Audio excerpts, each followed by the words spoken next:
Welcome back to Bands and Beers, the podcast where we crack open a beer and sit down with musicians doing cool stuff. I'm Grady, filling in for Nikki today, while she's out west navigating the trails of Nevada and Utah. Hopefully she's not lost. I'm Kyle. Today we're hanging out with the incredible Máty Rodriguez and trying a beer from Magnify Brewing. Let's get rolling. Before we get into our beer history fact, let's do a quick weekend update. I know I've been having some great times with my girlfriend. We went to Bolero Snort, great brewery in Carlstadt. Went there again. We played some card games that we bought from a Walgreens in the American Dream Mall. Sort of a last minute, we're already out, let's grab some card games and go to a brewery thing. What games did you get? I'm very curious. One of them is called Cahoots. Ooh! Loved it. Sounds really fun. It was a really fun game. It had like goals with the cards. You had to get have goals, folks. Or certain colors or whatever. It's good to have goals. Yeah. And we had a great time. She had the wild berry seltzer, which is super great that they make. And I had a beer, and I don't remember which one. But great spot, great local joint. Yep. We sat over an old barrel. And played the game and drank some beer. Did you check the hoops on that barrel for their integrity? No, I did not. I mean, that sounds like a lot of fun. And we both know Bolero Snout is a wonderful brewery. Good place to go and hang. Good place to bring games. Kick it with your pals. For sure. Throw back a few brews. Yeah. So what have you been getting up to, Grady? Oh, boy. Well, I I'm growing out my mustache, started this morning, for a wedding that I'm going to be officiating in Arizona with a little yeehaw theme. Oh, yeah? Very excited. Going to be officiating in a cowboy hat. No so, I'm really excited for that, actually. So that should be fun. It's been full of music. Been dancing my buns off. Just went to Stratton, Vermont, for the Gather Outdoors Music Festival. That was a mixture of jam bands like Disco Biscuits, STS9. Who else we got? Those are the ones most prominent in my mind. And then a few EDM artists who I've been eager to see and thoroughly enjoyed. Cranked at, of course. No relation to Soulja Boy. And as well saw Daily Bread, who was fantastic, who knocked my socks off. Indeed, which was unfortunate because it was quite cold. Stratton, Vermont is still chilly this time of year. It was held at a ski resort. But yeah, great time. Was a hoot. Been doing a lot of music. We have been jamming as well with our prompter extraordinaire behind the scenes. Neshi.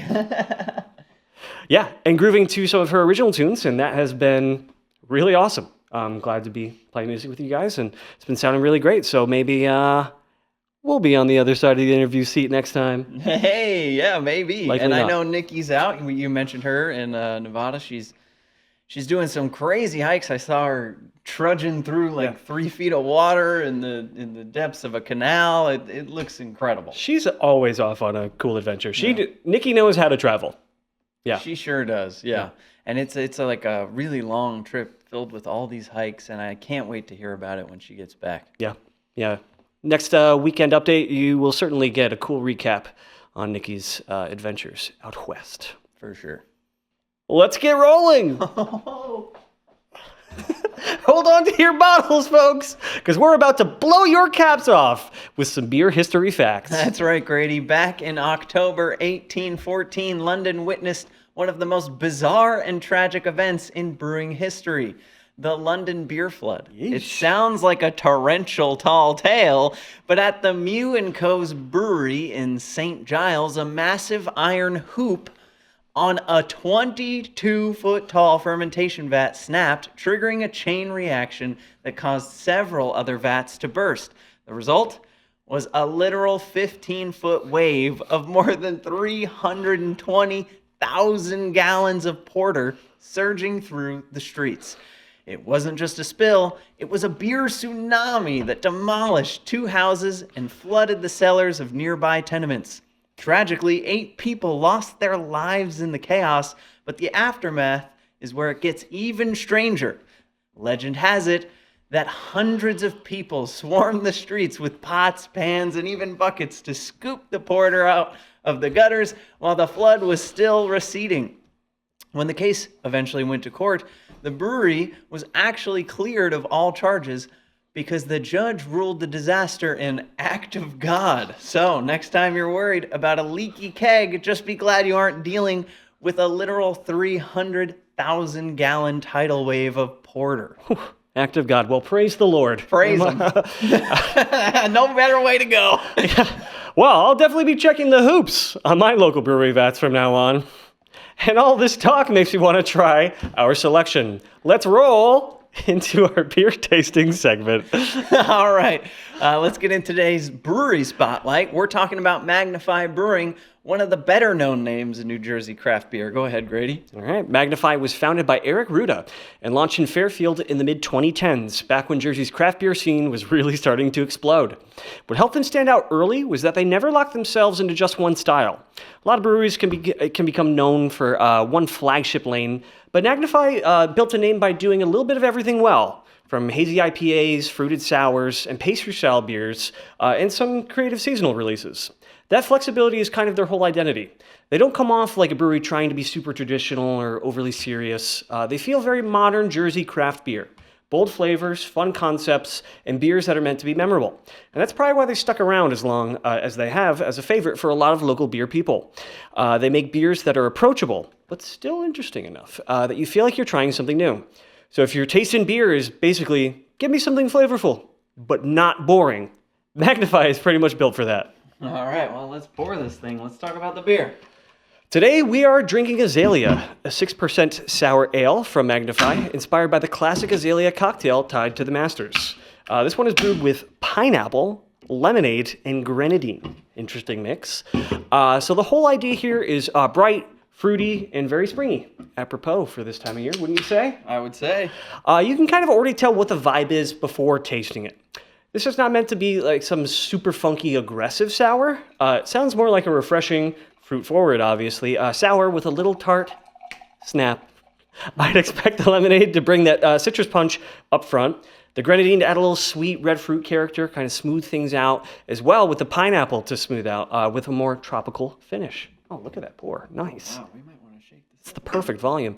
So basically, this sounds like pink lemonade with a little more pizzazz, a little more attitude. Light, juicy, tart, and probably very easy to drink. I would definitely think so. We'll find out in a moment. It's a cool concept because it could have gone too gimmicky, but this actually sounds balanced. And if you like fruited sours or just want something that tastes like warm weather in a glass, Azalea sounds like a strong pick. Sure does. And look at that color. That's very cool. You know, when I poured the first one, I hadn't really shaken or flipped the can at all, so Sure. a lot of that grenadine red color sort of sank to the bottom. So as I was pouring it, it looked like a standard stratified cidery color, and then all of a sudden we got this red splash. So I flipped yours over a couple times, Yeah, and it came out Yeah. more mixed from the jump. interesting. I saw a little chunkaroo in there too. Well, yeah, some of that sediment that's settling at yeah. the bottom, you know. Beautiful. Well, this is exciting. It is springtime, finally getting warmer outside, and this seems like the perfect springtime treat. It really does.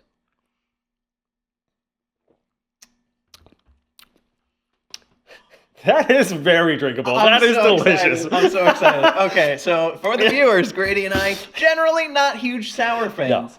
However, this just blew my mind. That's very refreshing. That pineapple grenadine, that fruity flavor balancing out the sour Yeah. is just, divine. It's sweet and sour, but Not as tart as I would have expected. Basically no bitterness to speak of. yeah, none whatsoever. It reminds me of like the sweet spot in a Sour Patch Kid, Yeah. right? When you get that flip from the really sour point to the really sweet point. Yeah.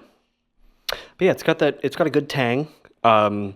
Basically no head to speak of. I kind of noticed that when you were pouring that, like the very coarse bubbles. It almost feels like a spritz, kind of like a mixed drink almost. Yeah. Rather than being a beer itself, which Definitely feels like a spritz, very bright and refreshing. yeah, no kidding with that pairing well with the season. This is great. Yeah, I'm very pleasantly surprised because, as Kyle mentioned, not usually the biggest fan of sours, but this doesn't feel overly sour. Definitely has that citrus tang, like we mentioned. Yeah, great, very light, very refreshing. Beautiful can, very floral on the can here. You know, the I love color nice is very cans. reminiscent, very similar to what we're experiencing here. Just a really well thought out beer. Delicious, 6%. Yeah, but doesn't taste very strong at all. Good job, Magnify. Yeah, for real. Cool. Any remaining thoughts on your impression of this? Man. Yeah, very, very pleasantly surprised. Yeah, very enjoyable. Probably, yeah, like best execution of a sour I've ever tasted. Yeah, for sure. Like, actually. Yeah. I wish I was kidding. No, I love it very much. We'll try to get into some more once Nikki's back. She's a big fan. We'll get into the more challenging sours, or at least that's what I would consider them in the future. Yeah. But for now, we're excited to start our interview. Máty Rodriguez, she is on her way. We'll be setting up, and stick around. We're going to have a great conversation. Can't wait.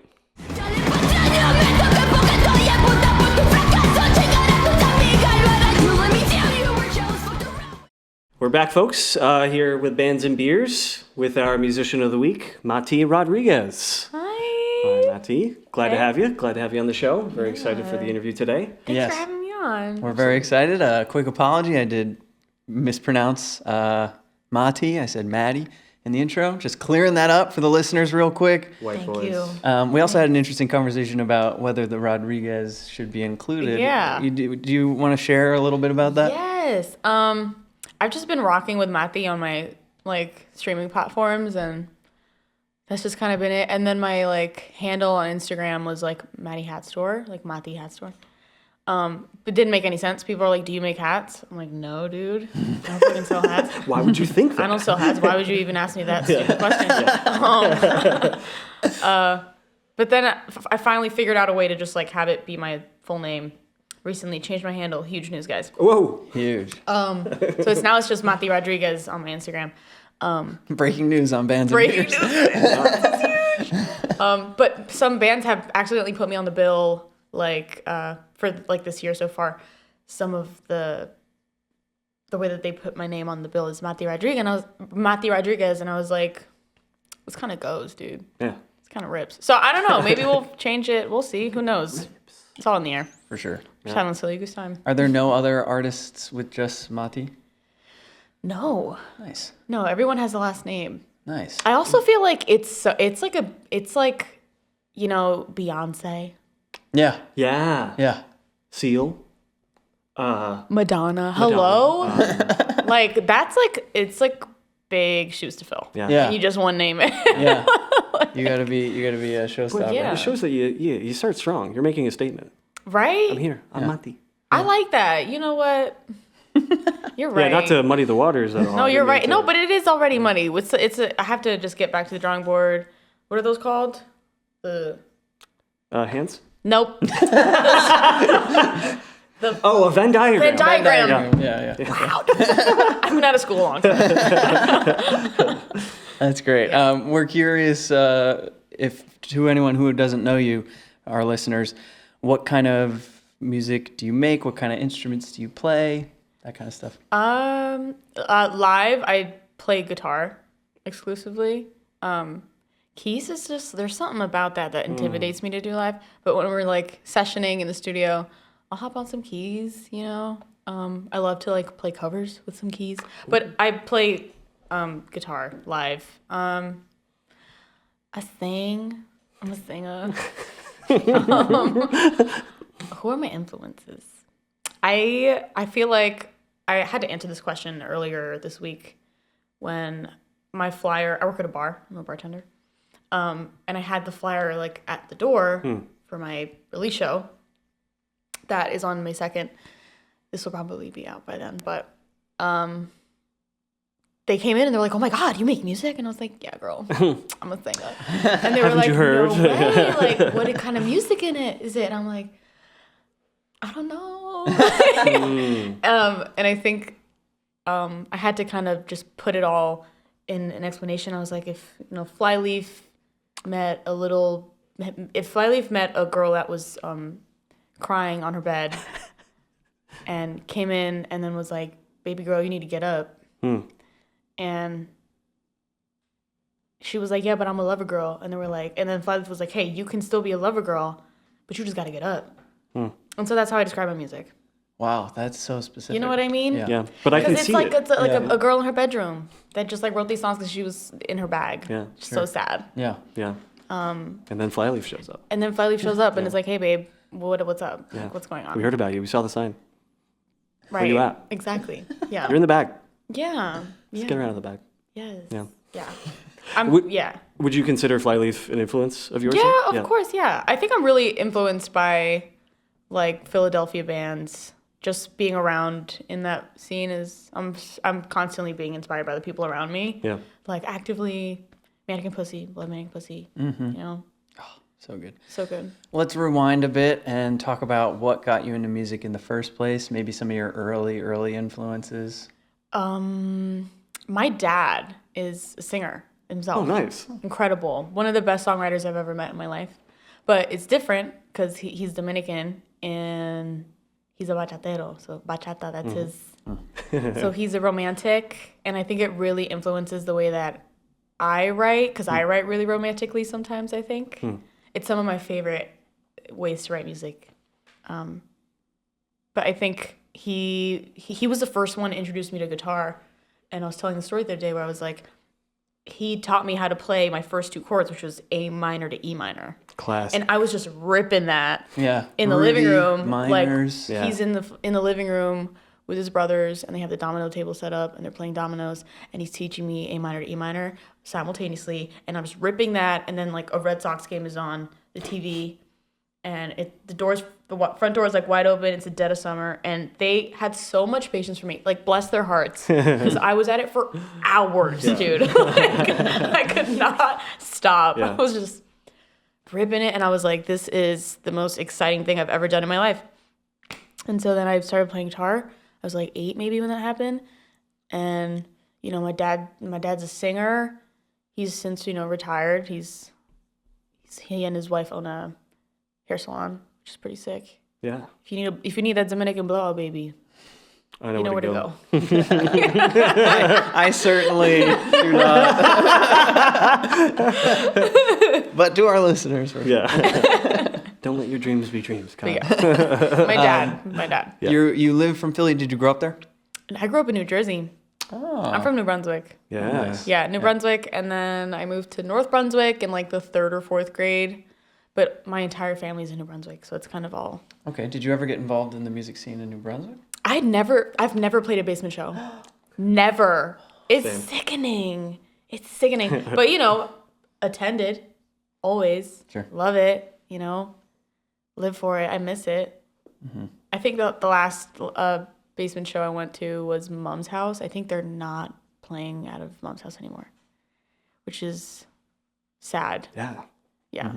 When we were in there, this is like kind of a gross story. The last time I was in there, there was this overwhelming smell of shit, and we didn't know where it was coming from. And by the end of the show, some of our like best friends were playing that. I think Nematode was playing. Do you guys know Nematode? They're incredible. They're from New Jersey, from the New Brunswick scene. And Rugburn, also from New Jersey, incredible band. And we were confused, like, where this overwhelming smell is coming from. And I'm like, you know what? It's a fucking, it's like 7 dudes that live in this house upstairs. They're gonna Of course poop. it's going to They're smell gonna bad. poop. Like, it's not going to smell great. Whatever. Like, it is what it is. And, like, we clear out, the lights go on, and there's just a log in this toilet. There's nothing attached to this toilet, by the way. It's just, like, sitting. Like, the toilet is not in anything.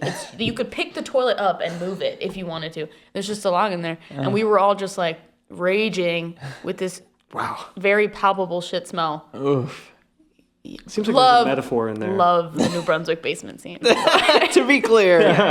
My siblings, my older siblings have been going to them, and I was like, take me with you. And they're just like, you're too little. You can't go with me. Okay. And then I was old enough. But never played. I moved to Philly by the time I was playing shows. So, unfortunately. I'm down, though. I'm game. If anyone will have me. Invite her to play. So you have Okay, so you're growing up in New Jersey. You're moving to Philly. Did you start writing your own stuff? How did that start for you? Ooh. I started, well, I would be in the shower for like 30 minutes at a time, water wasting, I'm sorry, it was a thing. I just didn't realize I would be like in there lathering and just singing and belting, writing songs, no end to them. And I knew I'd have to like eventually be like told to get out of the shower. My sister just be like, shut the fuck up, get out of the shower, it's my turn. And then you know, I remember having a conversation with her, and she was just like, "Why don't you just like start writing music? You do it all day long in the shower. Yeah. Just like start." And I did start when I was like 16 or 17. Never did anything with them. They're so corny. Oh my god. I hope they never see the light of day. And but I'll credit them for that, for being the first songs ever written. And then I think I really started to take it seriously when I was like, you know what, like I'm gonna try to get in the studio. And it was like kind of COVID time, like right before COVID. Started writing a lot. It was like my senior year of college. Not senior year of college. What am I talking about? I didn't finish. It was my senior year. My senior year to me, which was like the very beginning of my sophomore year, because I dropped out. Yeah. Oh, okay. I was writing a lot in my dorm room. I was like in love for the first time. I was like, oh my god.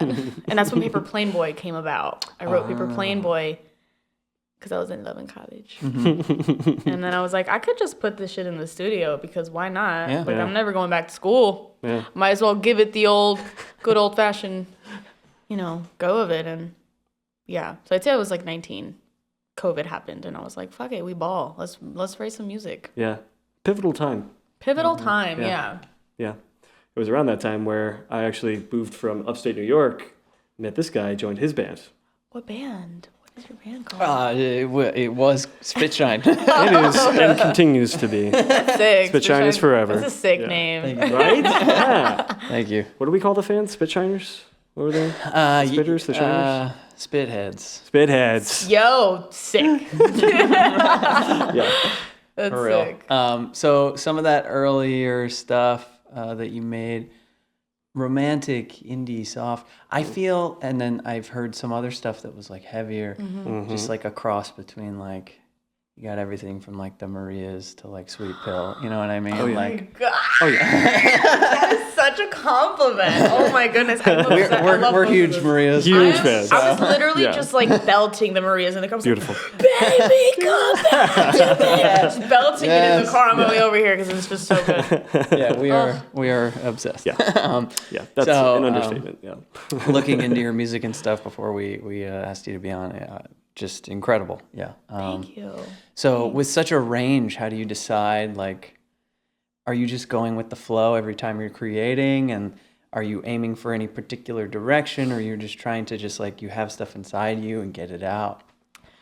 Yeah, I think all of those things. I am just trying to like, if it's what I'm feeling, I'm gonna write about it. And I think with this project that I just recently put out, I was thinking to myself earlier in the week, I was like, I am probably like a marketer's worst nightmare because there is just like, there is this idea of like you need to identify yourself and you need to pick a lane and you need to, in order to market it, and there needs to be Have a an brand. aesthetic and the brand needs to be consistent. And I just don't think I can do that. Like I can't. Like it's just rooted in me in every way. I'm Latina. I grew up around Latina culture. Yeah. That is me. Yeah. That is like how I grew up, and this really romantic way of looking at music and playing music. And then, also next door to the Dominicans and Hondurans, there's like these rowdy basement boys and girls that like to throw fists at each other's heads. Oh, dang. And it's like those two worlds collided. And so I was like, you know what? I'm just going to like write what feels right. And I think maybe just trying to find a way to link all of these different sounds together, maybe through like a mixing and mastering process, which my best friend Justin Kaleke, who worked on this project with me, does such a good way of tying all of these different sounds together. But this project is a bunch of songs written from the age of 19 all the way to 25, which is kind of in order in terms of the record. I think Stand Up Show I wrote, which is the title track and the very first track on the EP. I wrote that as like a way of being like, this is the song I'm going to use to get out of my system and talk about the fact that I'm officially going to be trying to make music as my way of living, and I'm just going to go for it. I was like bedridden with anxiety. I was like nauseous because I knew I didn't want to do anything else with my life. Oh. And it was the first thing I wrote where I was like, this feels so authentic to me. Yeah. All the way down to Que Pedo, which is the last track. Killer song. Thank you, love dude. That song. Thank you. And it's me kind of talking my shit, and it's about like an interaction that I had with someone with a fallout that I had with an old friend, and seeing them at a bar and they're wasted and trying to talk to me. And this is like in Philly, and I'm just like, this is so.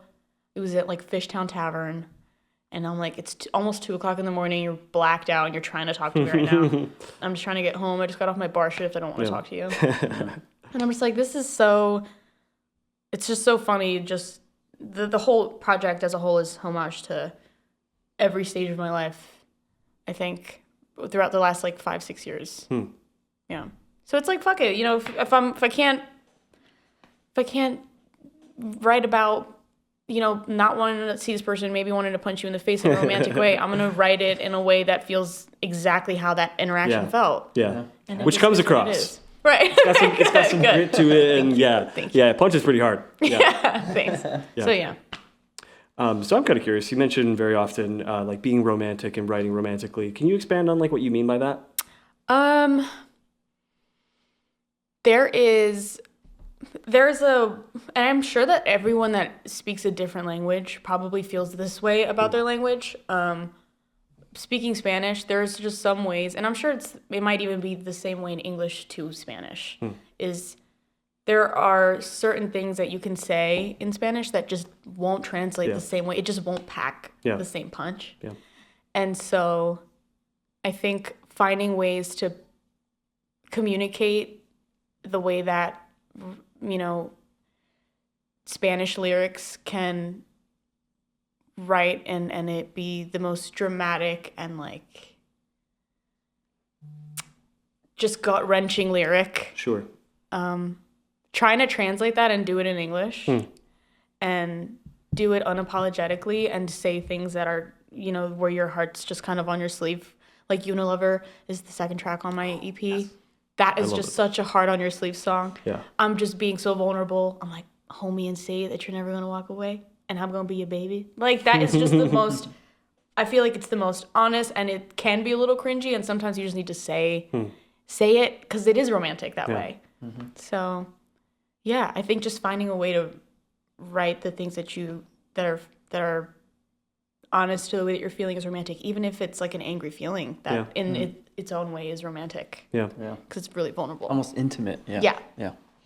I have a book, I think it's 10 or 12 poems by Pablo Neruda, and it does each poem in Spanish and English. And I had some Hispanic friends in college who were explaining the same sentiment to me back in the day, because I was like, these are so romantic, and they're like, you don't even understand, because some of these phrases, like, they just don't translate well, and it's like completely different. And they would sort of walk me through like more than just a simple English translation, and sort of give me some more color and context to the feeling or the expression that can't quite be translated. And it's really cool. It's really fascinating. Yeah. Do you find that difficult then when you're writing to try and get some of these ideas across, and maybe it feels like it's not really being expressed in English the way that you'd like it to be? Sometimes. Yeah. But like, I don't know. I think when, well, yeah, because then those just don't make it in the studio. Okay. Those just live in like a back room. And in the archives. I'll like open them up and I'll pick some lines and then I'll leave the rest in there, you know? But yeah, sometimes it feels that way. And honestly, when it feels that way, that's when I open the door and just be like, well, hey, why can't I just write in Spanish too? Yeah. So I've started doing that a lot more Yeah. with this next project that's coming out. Ooh. I'm not gonna say too much. Because it's in the works already, and we're getting a lot done. But that's a later down the line. We got some stuff cooking. Not gonna say too much. That's awesome. I'm very excited for that. Yeah, I like that in particular about Campedo. I thought that was so cool. Thank you. And just the punk feel of that. In contrast to a lot of the other songs that you've written and released that are like a lot dreamier and a lot softer, almost velvety. And so when I asked the question about like what it means to you to be romantic, like when you're writing and with these songs, I had a very interesting experience listening to them because I spent a lot of time driving this weekend going back upstate. And I found your songs really throwing me into daydreams. Ooh, Which okay. it was really interesting. So I was thinking, like very dreamy, very light, and like almost like nostalgic for a time I've never been in. I don't know if you've ever heard someone describe something like that, but like, it almost like made my imagination feel kind of like home movies. It was a very interesting feeling, and your ability to do that I thought was very profound. Yeah, thank you. Thanks. I've had a lot of people tell me that it's a very longing feeling when they listen to my music, kind of like limerence and Yes. and it's like this really, and I'm like, girl, that's the story of my life. Like, I'm glad I'm able to bring someone there, just bring them in my bubble of longing and just wanting things. Yeah, it's also very vulnerable, and I'm curious, like when you first started sharing this music with other people publicly, performing, recording, what did that vulnerability feel like to you? Oh my God, that's a good question. I honestly, when I first started, so I test these songs out at open mics before I soft launch. Yeah, and I always choke up. It's really, really rough sometimes to just like get through them, because they're so vulnerable to me, and I'm just like so. And there's something so intimate about a fucking open mic, dude. Oh yeah. It's just you, a raw ass mic, like some smelly dude to your left, and it's like we're all in here right now, and we are here to like receive each other, and it's just like. So yeah, it's just it's a really intense feeling. So, and I think that's the best way to test them. It's like it also helps you get it out. Yeah. That way, when you do perform them live, you can kind of lock in a little more, and then it does something where it doesn't make the song as much yours anymore. It now belongs to other people, and it helps kind of. Not disconnect, but make the process of me sharing this song with people a lot less intimate and like feeling way less anxious about it, because there are like really vulnerable songs. Yeah. But then I just have to think about the fact that it's like, it's not gonna be yours as much anymore because it'll belong to other people. That happened with some of the songs like Unilover. I almost didn't even put on the EP. I know. I'm very glad you did, because also like that was one of my favorites. Oh yay! So how can you pick a favorite? Thank you. I almost didn't put it out because I was like, this is so. It's just such a lover girl song that I'm like, it's almost kitschy, and I'm like, I don't really know if I can go there. And I was like shooting pool with my friend Dan White. Shout out, he's great. Dan, we see you. We were like shooting pool, and I was like talking to him about it, and he goes, he's like, it doesn't really matter if you don't really like it. And I'm like, what do you mean it doesn't really matter? It's not about you anymore. He's like, I've heard it, and I think it's incredible, and it's probably one of my favorites on your project, and it's not going to belong to you anymore. It's going to belong to other people, and it'll resonate with somebody out there, and that is almost more important. And I was like, yeah, he locked me up there, and I really pay homage to him with that song. I'm like, that song is literally out because of Dan. I literally almost pulled it, like I pulled it almost like I was literally gonna go home that night and pull it from the upload. Wow. Yeah, and I was like, fuck it. Crazy how that works sometimes. The most risky thing can tend to pay off more than dude. That's like everyone's fucking favorite. I don't. It's crazy. True. It isn't always an interesting decision, like whether or not I choose to share this song or whatever. maybe I don't think it's good, but there's always going to be someone who does. Like some of my least favorite songs I've ever written, people will tell me it's their favorite song of mine, and I'm just like, that just doesn't make any sense. That's You're just nuts. wrong. Have you heard this one? Or whatever it is. And it's really interesting to be. It's such a subjective experience to like think that I know what's good and what's not. It's like, no, dude. So true. I don't. Yeah. And it goes back to being vulnerable and making that choice to say, you know what, whatever people think of this is what they're going to think of it. And the truth is, it's not for people who aren't going to like it. That's something I heard recently somebody say on a podcast where I was just like, it applies to so many different things. I don't think they were talking about music, but in general, the concept of like, if I'm going to release something, I'm not releasing it for the people that aren't going to be into it. I don't care. It's not for them. Yeah. It's for the people who will connect to it. Yes. And what are the odds that not a single human being is going to be like, hey, good job. Everyone unanimously says, you suck. I don't think that really happens very often. Stink. Oh, yeah. That's so true. I've seen it. It's It can be. I know that there's a form of art that's like, that's what I'm trying to do. But then people will come to respect it and enjoy it for the very fact that they're doing that anyway. So true. Anyway, we can go and whole tangent there. That could be a whole other episode on its own.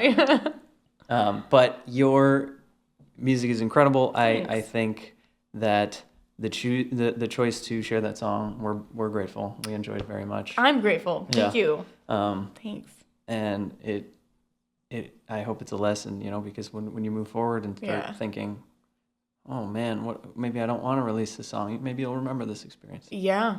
It's definitely influencing the way that I'm writing this next project completely, where I'm just like, you know what, I'm going to just like start leaning into. Okay, so the reception of that. The reception of it really helped me lean into just being like, okay, well, if people are really liking this whole other spectrum where I'm like raging and screaming into a microphone and just talking shit in Spanish, they literally don't even understand it, and they're like, that's the fucking best song on the record. And then there's like another half of like my audience that's like, Unilover is like on repeat on my phone right now. It's incredible. It's like, okay, I can do anything I want. Yeah. And people will like some and other people will like the other half. Yeah.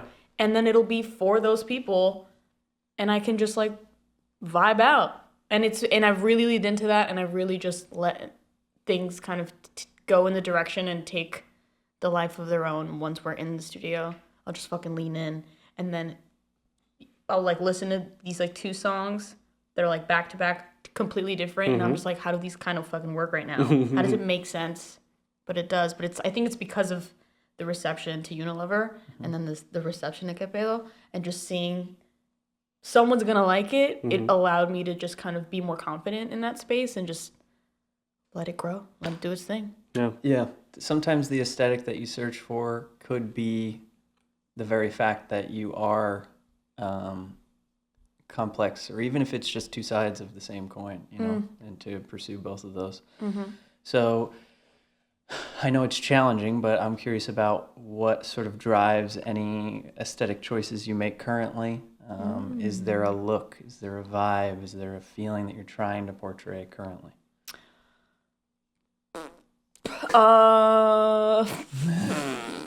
Because there's a lot of black and white. It's a lot of black and white. Yeah. I think on Very my noir, like, on my socials, and then but like on the projects in terms of the streaming projects. But then if you go on like my Instagram and stuff, it's just also colorful because there is unfortunately the the algorithm of promotion. Yeah. Right. And it has to look like it has to catch people. Got to grab. Yeah. Yeah, and I think that there is. I don't know. I'm chronically online. Like, unfortunately, like I really am. I'm chronically online, and it's like there's so many different versions of the same thing. Unfortunately, but also it's like it makes sense. Like this is the sound. That's typically what you're gonna see. If this is a certain sound, this is what that's going to look like usually. Yeah. And I didn't want to do that. I was like, I don't want to do it. I was like, I need it to be authentic. Like, what is me? How can I translate what I look like, what my music is supposed to feel and look like. So I've been doing a lot of like reels, short format stuff. And we did a lot of shooting just around Philly. And we did a couple in the woods, which is like where I am. I'm either in the woods, hiking, fishing, snowboarding, Camouflage. camo, or I'm bartending and I'm walking the streets at night and I'm playing pool and hustling bros for money. Hell Like yeah. that is what I'm doing. Oh yeah. It's like there's no that's literally so that's kind of been how I've been aesthetically. That's what I've been kind of pushing on like socials and stuff. But I think that giving the black and white aesthetic was kind of something that I started with my friend Anthony Arias. Mm-hmm. He is also from New Jersey. He's a photographer, but he now lives in Queens, I believe. He has his studio out there, and we did the first round of shoots, the cover for a Paper Playboy, I think, and some other stuff, like the earlier singles that I put out between 2022 and 2023 and 4, was this like incredible black and white 35 millimeter film. And I was like, fuck, dude, this aesthetic is so sick. Yeah. And so we kind of just rolled with it, and I really like that. But yeah, I don't know. I think this is what I'm saying, dude. It's like, it's colorful on Instagram. It's like black and white on the fucking, streaming platforms. It's like, there are two sides of the coin, and it's like, well, I can do both. I don't care. Hell yeah. I don't care. I'm not going to just make it all super, super uniform. Because then everything looks like everything else. And then I hate that. Yeah. So yeah, there's no box. Nice. Hell yeah. That's awesome. Yeah, I was particularly drawn to some of those pictures. I do a lot of black and white photography. So even seeing like the reels on the side, I was like, all right. Okay, sure. you know ball. Yeah. But I remember listening to a couple of different photographers who will sometimes choose to shoot exclusively in black and white, and how it's inherently a romantic medium because it doesn't portray things necessarily as we see them, right? Because it's devoid of color. So again, when you're talking about being romantic, that black and white, it just is. It is. It just is. It is. Yeah. It is. There is like a sensuality to it that is. There is just this like there's mystery to yes. it. Yeah. Yes. Yeah. Yeah, Yes. your brain almost has to fill in the gaps, the missing colors. You want to like understand what exactly that looked like. You want to like dive into the photo, and you want to rip the black and white off, and you want to just assume what's behind it. And I think something about that's like really interesting because you click on the song, it's black and white, and then it doesn't sound like it. Yeah. Doesn't sound like cigarettes after sex. You know what I mean? Right. Yeah. But yeah. So no box. We ball. We ball. We have fun. Yeah. And what kind of, coming back to sort of performing and going out live, what kind of venues have you been playing at? Are there any scenes you're looking to break into more? Yeah, I don't play a lot of shows. It's kind of complicated to get live shows going, and it's difficult. Everyone is so busy, dude. Everyone is. I don't know how else to explain it. We're all so busy. Yeah, it's crazy. And I feel like I am constantly drowning in like things that I'm doing. Yeah. I don't know how my body keeps up. But this year I have 3 shows locked in, and I think I'm making room for one more. I don't want to oversaturate the amount of shows that I play because I want every single show that I play to be incredible. Yeah. I want people to be so excited for the next one, and I think that if you play too much sometimes, you won't get as much engagement because people will just assume, oh, well, they're always going to be around. Yeah. So I think I have my release show, and then I have another show playing the Kofi Girl vinyl release at Warehouse on Watts. And we're playing that with Eraser and Farewell Days. Shoegaze hardcore bands, really, really cool. So incredible, so talented, like all of them. It's insane. I'm so honored to even be on that bill. But we're doing that at Warehouse on Watts. And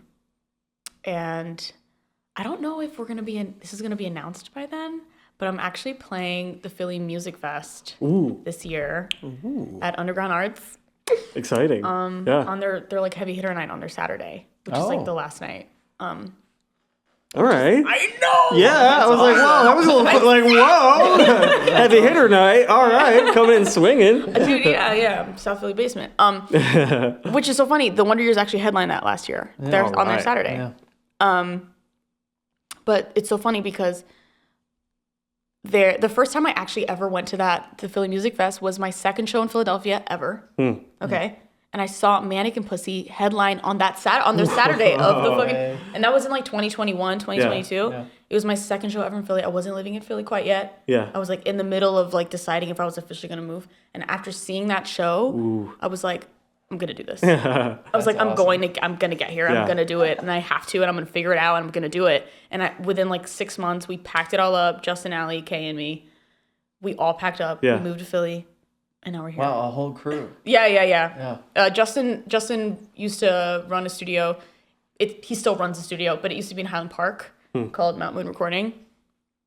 And Allie is our best friend. She like helps out with the studio. I was like session musicianing there sometimes, like if you needed vocals for anything. And Kay, also session drummer, incredible drummer, really good.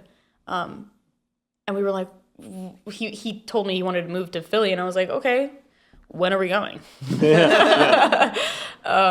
Because I was heading out there a lot with them to visit our friend Lauren, who's living there. She went to Temple. And then we went to the Mannequin Pussy show. They were headlining Philly Music Fest. And we went and we saw so many incredible bands that night. And they headlined. And we were just like in awe, just like so like blown away. And I was like, I need to do this. Like I need to figure it out. I don't know how, but I need to pack my life up, move here, and I need to play this show. Yeah.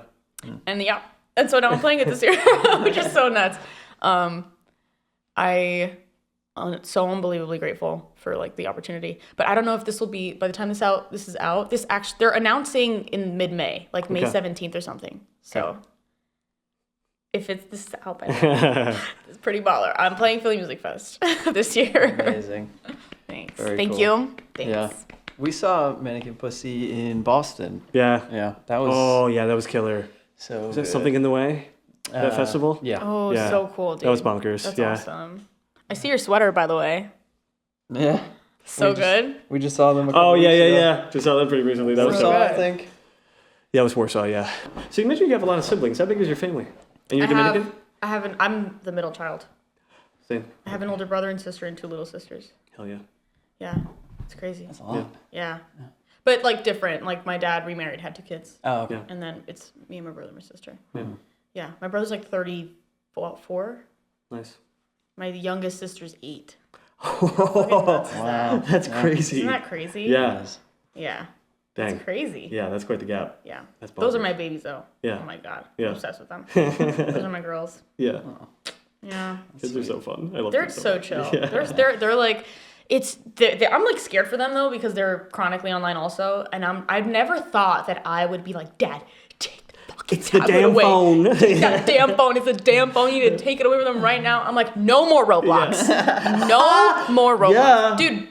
No more Roblox. I heard some things about Roblox. I've heard some Yeah, things there's about a lot. Roblox, Yeah. and I've like, and I'm just like sending things to my dad. I'm just like, look, this is what's on there. This is this disgusting is what your daughters sick are people. listening This is to. what they're. Yeah. This is what.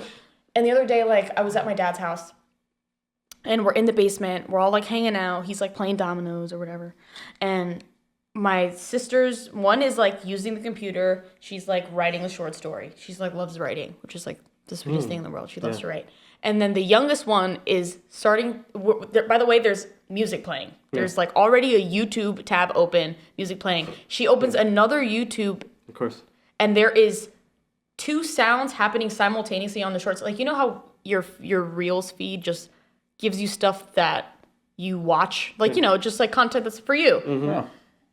The amount of brain rot on this shorts reel, it was like the Minecraft like jumping, right? Yeah. Right? Oh God. Then there's like a chopping. It's like a reel, and then it's like 4. Oh. Right? So it's the chopping. It's a short story, like the Reddit short stories. There's chopping. There is like crayons being melted, and then there's one of something being crushed. The short story music behind that, and then the other tab on YouTube is open. My dad's listening to it, and she is locked in, not phased. She's just like, That's and bad. I'm looking at this, and I'm like, oh my God. These children are so overstimulated. Yeah. I'm like, dude, you're not going to be able to like sit down at a beach and like enjoy where you are because all you're going to be craving is this insane amount of like stimulation. Yeah. I'm like, this is horrible. And this is why I'm going to stop. I'm going to stop there. I'm going to stop there before I start. These damn kids and these damn like, I'm going to start sounding insane. But I told my dad, I was like, you need to like limit their screen time. Yeah. Like it's, You do. you know, and your parents can only do so much, you know? Yeah. My dad, they're young. Like my dad, and he's only like 45. Oh wow. Yeah. Yeah. So he's a business owner. He's always on the phone. Yeah. Yeah. Making No, deals. yes, no. Yeah. He's like and it's hard. It's hard. They're like young, now they're getting a little more independent, but I'm like, you're letting them be a little too independent right now. Just like, it's scary, dude. Yeah. Yeah. Love my sisters though. They're so cute. Yeah. Oh. Yeah, I got nieces. They're the cutest. All right, watchers and listeners of Bands and Beers, we're going to transition to our next portion of the show, the lightning round. Lightning round. Where we are going to ask Máty a series of questions as quickly as possible. She will have to answer off the cuff, and we are earnestly awaiting her responses. We got a good list of things that you would never expect anyone to ever ask you in your entire life. Things I've never even looked at. I haven't even read the list, so. Yes, and this is all going to definitely be timed. If you don't answer all the questions before time is up, the building explodes. Okay. Yeah. So consider that. Yeah. So Kyle, I'm going to count you off as I definitely start this real timer in 3, 2, 1. Real timer starts. If you were a kitchen appliance, which one would you be? Spatula. Which animal looks like it definitely has a secret 9-to-5 office job? Golden poodles. If you had to get hit with a bowling ball or smacked with a golf club, which one? Golf club. Which is the most unnecessary sport? Quick, time is... What is that called? Curling. Okay. If you could only use ketchup or mustard for the rest of your life, Ketchup. which one? Your favorite snack, station snack combo? What's the station snack? I think gas. Gas station. Yeah. Oh, gas station snack. The 7-Eleven Buffalo Taquito rolls. If you were a horse, would you prefer galloping or grazing? I prefer trotting. Nice. Which cereal mascot would you be friends with? Tony the Tiger. Yeah. If you had to be haunted by one celebrity, who are you picking? Dead or alive. Haunted by one celebrity? Yeah. Danny DeVito. The worst. Dude, I don't know. I don't want to be haunted by Michael Jackson. He's so terrifying. That came up in a comedy He's skit that we had, the horrifying, ghost dude. of Michael Jackson. Yes, that's a real thing. He's horrifying. Real thing. I'd say, I think You have 10 Prince. seconds before the building explodes. Irish goodbye or hug everyone? at the Irish end? goodbye. Really? Aisle, middle, or window seat on a plane? Window. What's the weirdest thing you ever found in the pocket of an old jacket?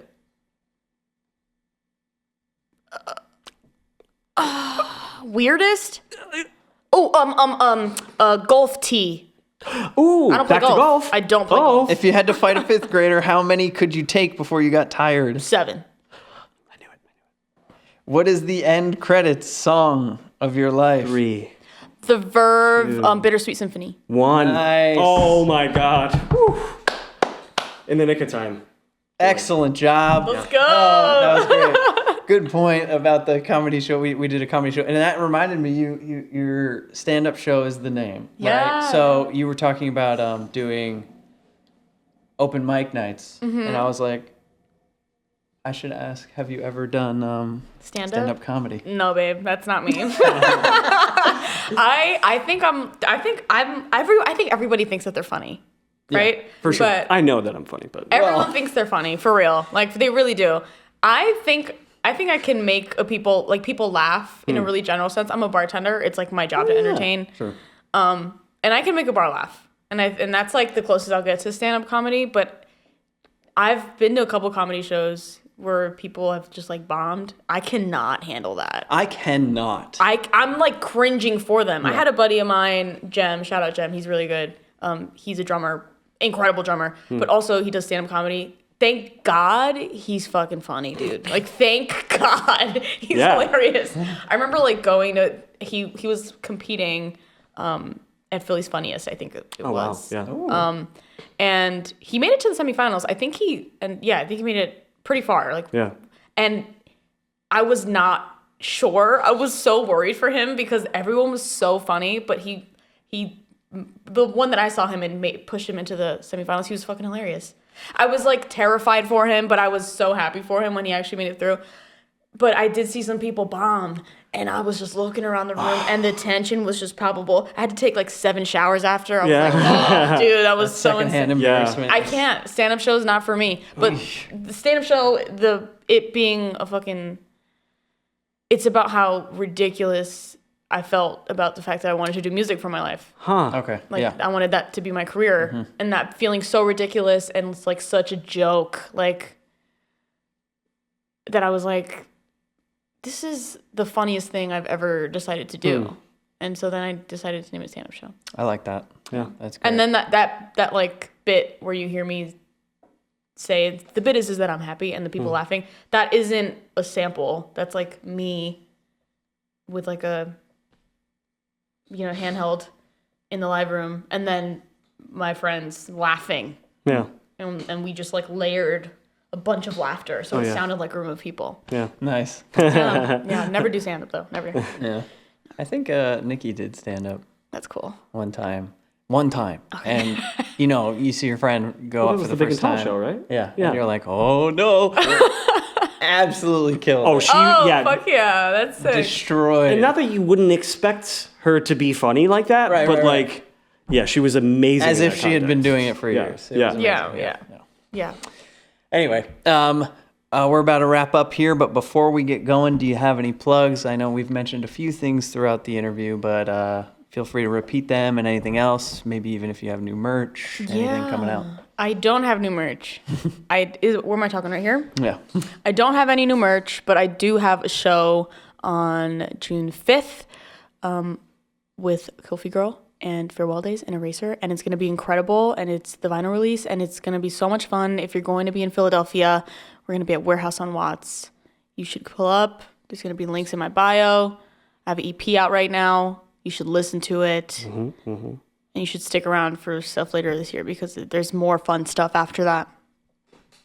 That's it. That's all I got. Fantastic. A huge thanks to Máty Rodriguez for joining us today. Thank you. And until next time, cheers.